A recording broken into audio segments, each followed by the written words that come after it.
Bismillahirrahmanirrahim. Assalamualaikum warahmatullahi wabarakatuh. Waalaikumsalam warahmatullahi wabarakatuh. Selamat malam dan salam sejahtera untuk kita semua.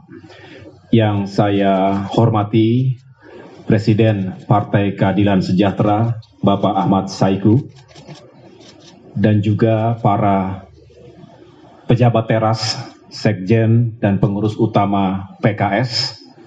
Yang saya banggakan, para pengurus DPP Partai Demokrat.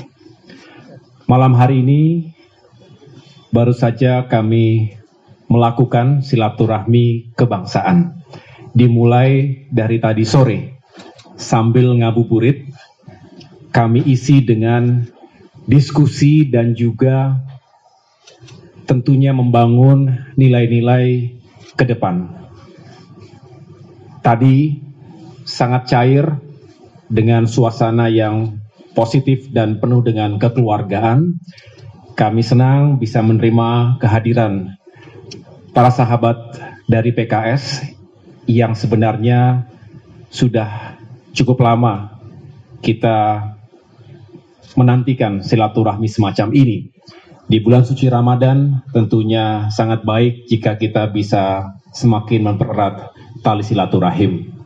Kami juga tadi mengucapkan selamat tentunya kepada Presiden PKS yang terpilih pada bulan Oktober tahun 2020, yaitu Bapak Ahmad Saiku, dan kepengurusan yang baru. Tentu kami mengucapkan selamat atas kepemimpinan dan semoga sukses memimpin PKS 5 tahun mendatang. Amin.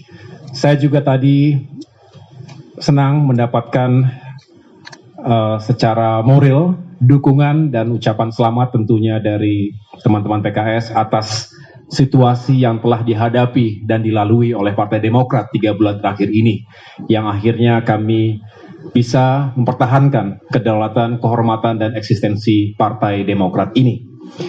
Ada 3 substansi utama yang tadi kami diskusikan. Yang pertama adalah terkait penanganan pandemi COVID-19 di Indonesia saat ini, yang kita tahu walaupun semakin banyak yang telah divaksin, angkanya sudah lebih dari 12 juta orang, tetapi jika dihitung dibandingkan dengan jumlah penduduk Indonesia, tentunya masih harus kita bekerja keras.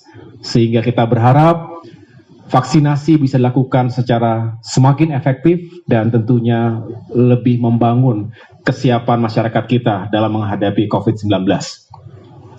Yang kedua, kita tahu juga bahwa tekanan atau resesi ekonomi yang menjadi dampak utama dari COVID ini juga harus kita sikapi secara bersama-sama, termasuk juga dampak langsung terhadap ekonomi rakyat. Banyak masyarakat kita yang harus kehilangan pekerjaan, penghasilan, dan akhirnya menambah jumlah kemiskinan dan ketimpangan di negeri ini.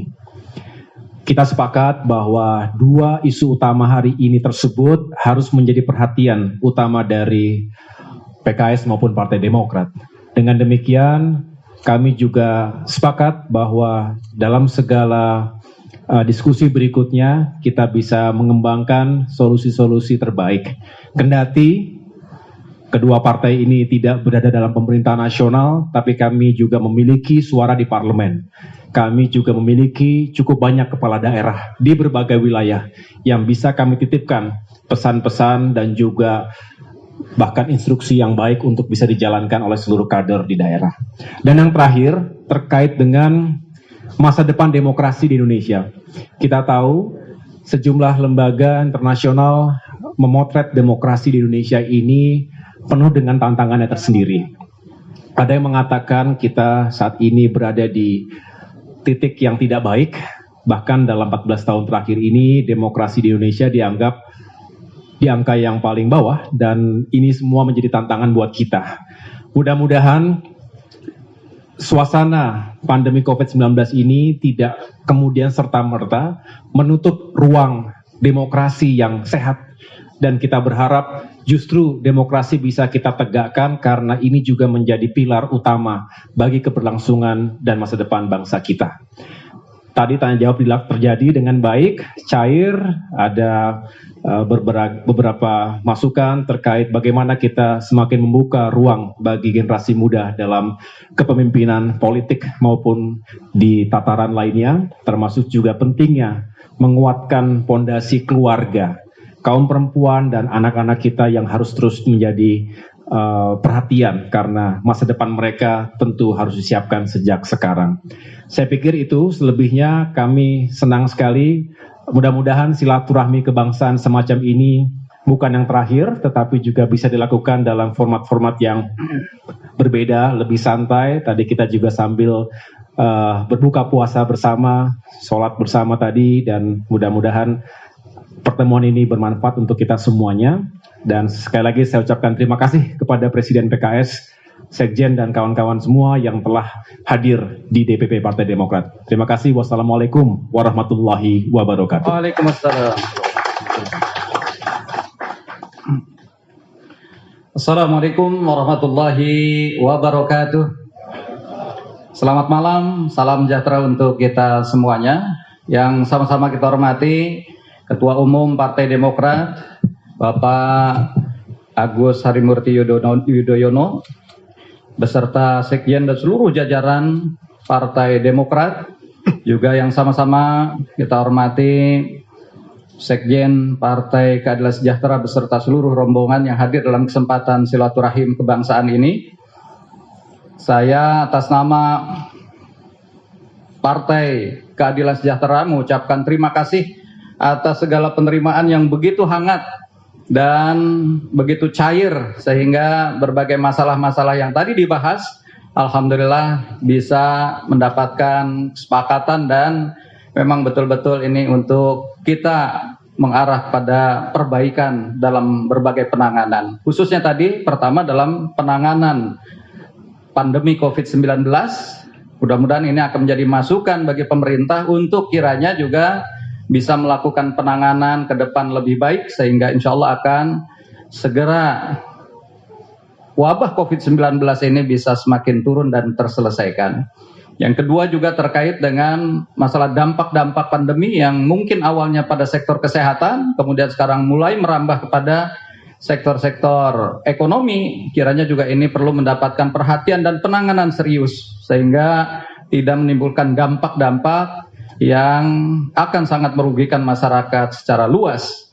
Dan yang ketiga, kaitan dengan kita saling menghargai dalam proses demokrasi, sehingga kiranya demokrasi ke depan harus betul-betul mengutamakan etika dan norma-norma hukum, dan juga memperhatikan terkait dengan kepatutan dan kepantasan sebagai budaya bangsa Indonesia ini.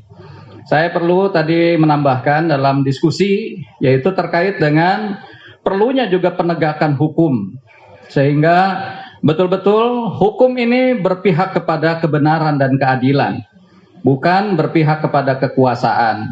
Sehingga siapapun yang melakukan pelanggaran hukum itu tentu harus mendapatkan perlakuan yang adil, sehingga masyarakat akan melihat bahwa dalam proses penegakan hukum adil, insya Allah juga masyarakat akan tidak menimbulkan gejolak.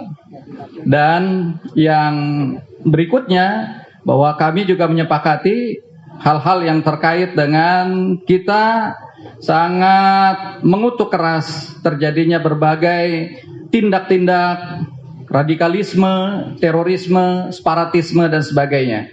Kiranya ini menjadi perhatian semua dari elemen anak bangsa Indonesia, dan mudah-mudahan dengan seluruh komponen elemen anak bangsa ini bersatu, insya Allah berbagai tindak-tindak terorisme, radikalisme, separatisme, dan sebagainya insya Allah akan bisa diredam dari bumi Indonesia yang kita cintai ini. Saya kira itu yang dapat saya sampaikan. Terima kasih sekali lagi. Allahumma muwaffiq ila aqwamit thoriq. Assalamualaikum warahmatullahi wabarakatuh.